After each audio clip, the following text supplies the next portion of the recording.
Halo, hai. Kembali lagi bersama saya. Kali ini dalam mata kuliah Algoritma dan Pemrograman 1 dengan materi prosedur. Mari kita mulai.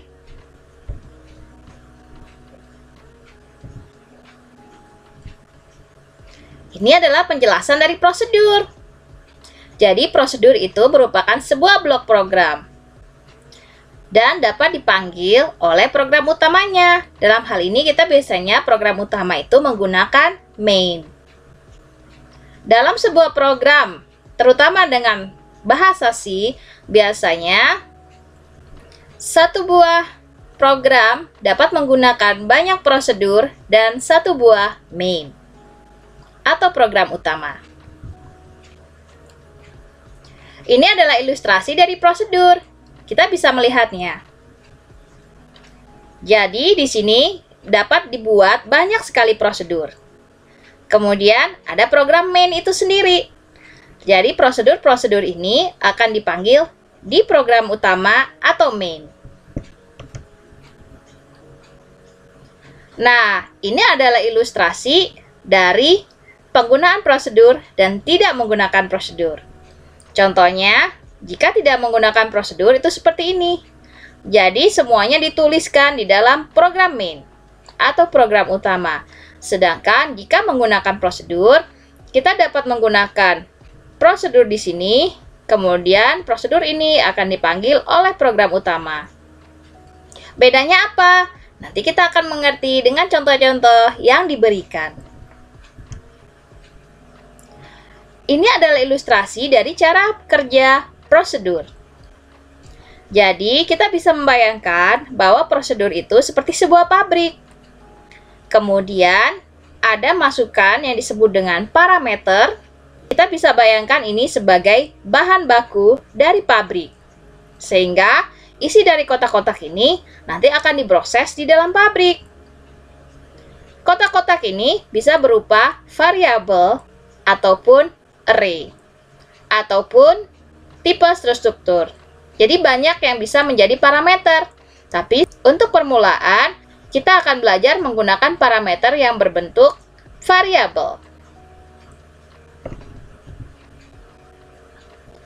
Contohnya adalah misalkan kita ingin membuat gambar seperti pola yang ada contohnya di sini. Sebenarnya jika kita lihat pola ini memiliki dasar bentuk yang sama. Jadi yang di sini kita bisa menganggap bahwa ini kemungkinan n-nya adalah 3. Yang di sini n-nya 4 dan di sini n-nya 5. Namun sebenarnya proses untuk membuat pola ini sama. Jika kita tidak menggunakan prosedur, maka kita akan membuat programnya seperti ini. Ini untuk kotak pertama. Jadi kita bisa mengasumsikan bahwa masukannya misalkan yang sesuai dengan gambar sebelumnya yaitu n-nya 3. Maka ini akan membuat pola kotak untuk n3. Ini akan membuat pola kotak untuk n ditambah 1 atau 4. Dan ini akan membuat pola kotak untuk n ditambah 2 atau 5. Sehingga program tersebut akan menghasilkan gambar seperti ini.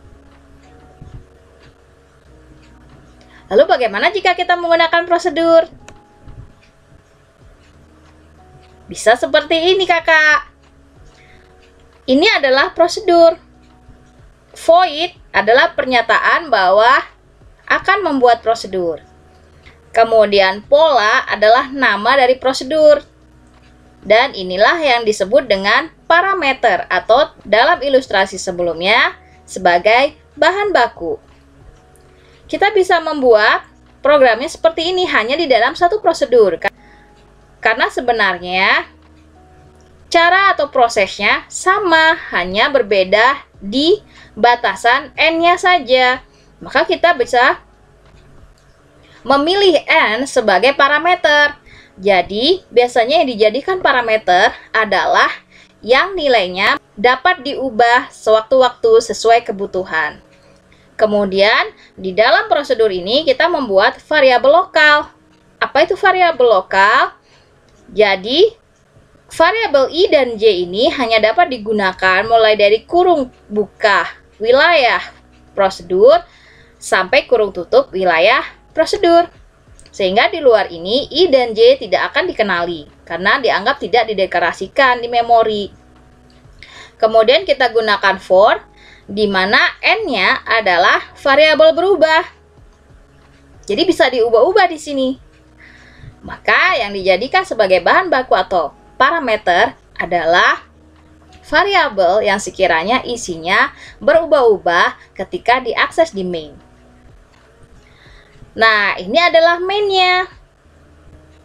Jadi, untuk satu file, kakak-kakak semua dapat menuliskan ini terlebih dahulu di dalam sebuah file, baru kemudian membuat main-nya di bawah prosedur. Sehingga prosedur ini dianggap telah dikenali sebelum main dideklarasikan. Nah, di dalam main kita hanya cukup memanggil prosedur ini. Sehingga jika masukan dari N-nya adalah 3, maka di sini akan menggambarkan pola untuk N3, N4, dan N5. Lebih mudah bukan?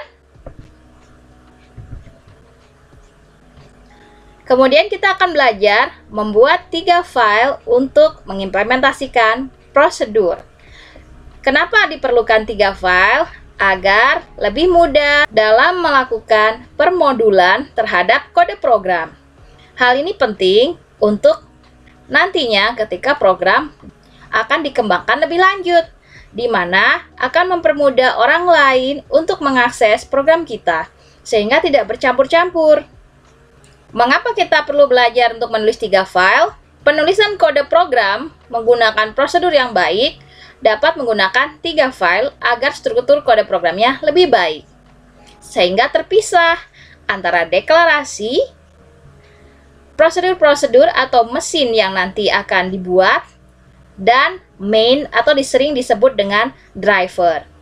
Sehingga mesin ini bisa diambil filenya dan dipakai untuk program main yang lain, untuk digunakan pada program yang lain. Sehingga penggunaan 3 file ini akan mempermudah. Kemudian yang kedua adalah yang membedakan seseorang yang belajar pemrograman dengan otodidak dan dengan kurikulum pendidikan yang baik adalah dari bagaimana menuliskan kode program yang baik. Efisiensi dari program yang dibuat sehingga tidak sekedar asal jalan. Struktur file dari 3 file yang akan dibuat adalah yang pertama disebut header atau .h, mesin nanti berupa .c, dan main atau drivernya berupa main.c. Jadi kita belajar bagaimana untuk membuat library seperti halnya ketika kita menggunakan string.h, stdio.h. Jadi sebenarnya beginilah cara untuk membuat library dengan menggunakan 3 file. Seperti ini yang saya sebutkan sebelumnya. Nah, ini adalah ilustrasi cara pengaksesan dari 3 file itu. Jadi yang pertama, main akan mengakses header atau .h. Oleh sebab itu, ketika melakukan include, yang di-include adalah .h atau header. Header ini berisi daftar isi, sehingga main akan melihat daftar isi dari mesin yang bisa digunakan di main untuk dipanggil di main. Seperti halnya ketika kita akan membeli buku, kita melihat dahulu daftar isinya, tidak langsung membaca isinya, dan hal itu sudah cukup membuat kita mengerti gambaran dari isi bukunya. Begitu juga dengan fungsi header. Jadi sebenarnya dia adalah deklarasi daftar isi dari isi mesin. Baru kemudian dari header akan mengakses mesin untuk kemudian mesin ini akhirnya dapat digunakan oleh main. Yang pertama, kita perlu mengetahui apa saja yang ada di dalam file header.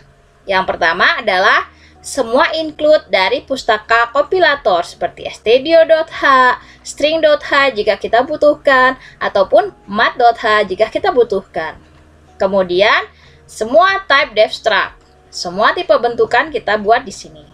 Kemudian, semua variabel global, jadi variabel yang dapat dikenali di semua prosedur maupun main. Kemudian, semua deklarasi, prosedur, atau fungsi. Fungsi ini akan kita bahas minggu depan, yang dapat digunakan oleh main.c. Sehingga, jika dari contoh sebelumnya, ini adalah isi headernya. Ada include, kemudian deklarasi dari prosedur yang dibuat. Kita lihat di sini deklarasinya, void, nama prosedurnya, dan di sini adalah tipe data dari prosedur yang akan dibuat.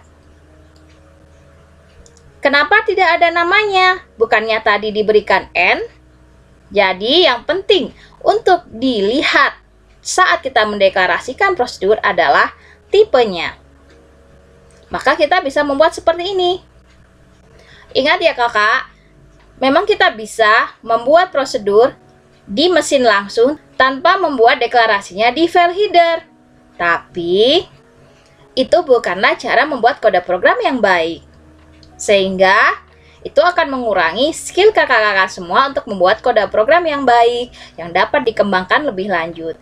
Jadi, tetap ya kakak-kakak, walaupun programnya jalan tanpa menggunakan deklarasi di header, kakak-kakak wajib untuk belajar bagaimana membuat kode program yang baik, sehingga nanti program yang kakak-kakak buat dapat dikembangkan lebih lanjut dengan kakak sendiri maupun orang lain.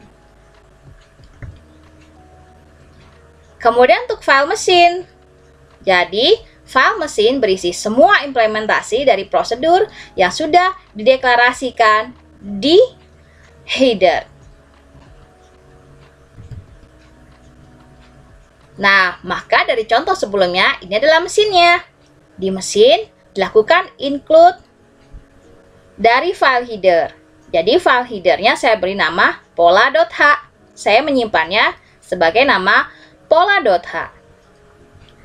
Kemudian, saya membuat program polanya di sini. Seperti contoh sebelumnya. Jadi, kakak-kakak juga bisa ya membuat program pola dari prosedurnya di sini, di file mesin. Kemudian, main dia juga akan mengincludekan pola.h sebagai deklarasi dari fungsi atau prosedur yang dibuat di mesin. Nah, di sini ada bedanya. Jika file header yang kita buat sendiri atau library yang kita buat sendiri, kita menggunakan tanda petik 2. Bukan lagi seperti ketika kita menggunakan stdio.h. Di sini sebenarnya cara kompilator untuk membedakan sehingga aksesnya bisa efisien. Walaupun sebenarnya juga mungkin bisa menggunakan tanda yang sama dengan library dari compiler. Namun semua tetap tergantung dari compilernya. Nah, maka main ini seperti contoh sebelumnya, berisi pemanggilan terhadap prosedur pola. Kita perlu belajar mengenai mekanisme parameter pass by value. Pass by value adalah pemanggilan prosedur di main, di mana parameter masukan dari prosedurnya hanya diambil nilainya saja. Misalkan, ketika di main variabelnya bernama B, dan dia memanggil prosedur pola yang nama parameternya adalah N, maka itu tidak akan masalah. Kenapa? Karena yang diambil hanya nilainya saja. Ini yang disebut pass by value. Jadi, jika N ini diubah di dalam prosedur pola, maka nilai B tidak akan berubah. Karena mereka sebenarnya hanya mengcopy nilainya saja, bukan kotaknya. Itulah mengapa di sini dapat menggunakan variabel dengan nama B, sedangkan pada deklarasinya di mesin dia bernama N.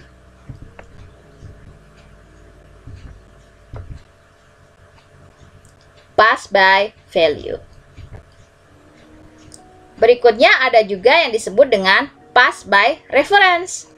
Ini akan banyak kita pelajari nantinya pada materi-materi selanjutnya.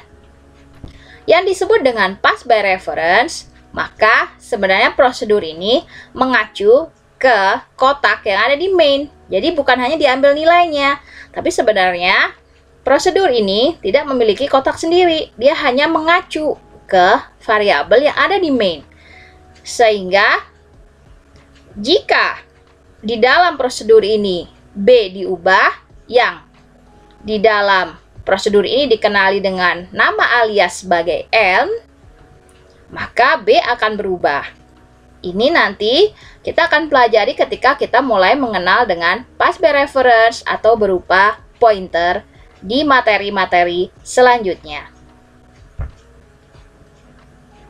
Nah, ini adalah cara kompilasi dan eksekusi dari 3 file yang kita pelajari hari ini. Jadi kakak-kakak dapat membuat 3 file itu harus ada di dalam satu direktori, sehingga bisa melakukan kompilasi dengan menggunakan bintang.c. Dia akan mengcompile semua file yang belakangnya berekstensi .c. Dan ini adalah bagaimana untuk mengeksekusi atau membuat .exe-nya.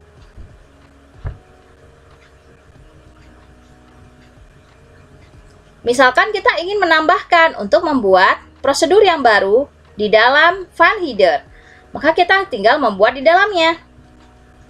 Kemudian mungkin ada pertanyaan, Ibu, kenapa di sini N-nya ada, sedangkan di sini tidak ada namanya? Karena N digunakan di bagian sini. Jika di sini tidak diberi nama, maka yang di sini akan kebingungan. Dia akan mengakses atau jumlah yang mana. Sehingga ini adalah maksudnya jumlah elemen di dalam array. Dan ini yang masukan kedua adalah array dengan jumlah elemen sebanyak masukan pertama. Di mesinnya juga kita bisa tambahkan saja di bawahnya, seperti ini.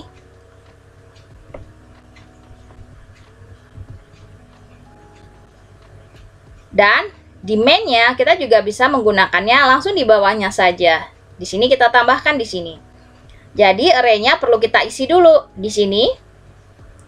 Untuk kemudian kita eksekusi atau kita panggil prosedurnya di sini. Di mana tadi tipe dari masukan pertama adalah integer, B adalah integer, dan masukan kedua adalah array dengan banyak elemen masukan pertama. Maka di sini parameter kedua adalah array sebanyak masukan pertama. Jadi tipenya harus benar ya kakak. Jadi tidak bisa ketika misalkan ada prosedur jodoh, masukannya yang diminta adalah manusia, tapi yang dimasukkan adalah kambing. Maka itu akan tidak sesuai dengan yang diminta. Jadi pastikan masukan yang diminta sesuai tipenya. Seperti biasa ya kakak, untuk mengetahui skill masing-masing apakah benar-benar memahami materi, maka perlu mengerjakan mari mencoba. Jadi dikerjakan ya kakak. Ini demi masa depan kakak-kakak semua untuk mengasah skill agar masa depan lebih ceria dan lebih cerah.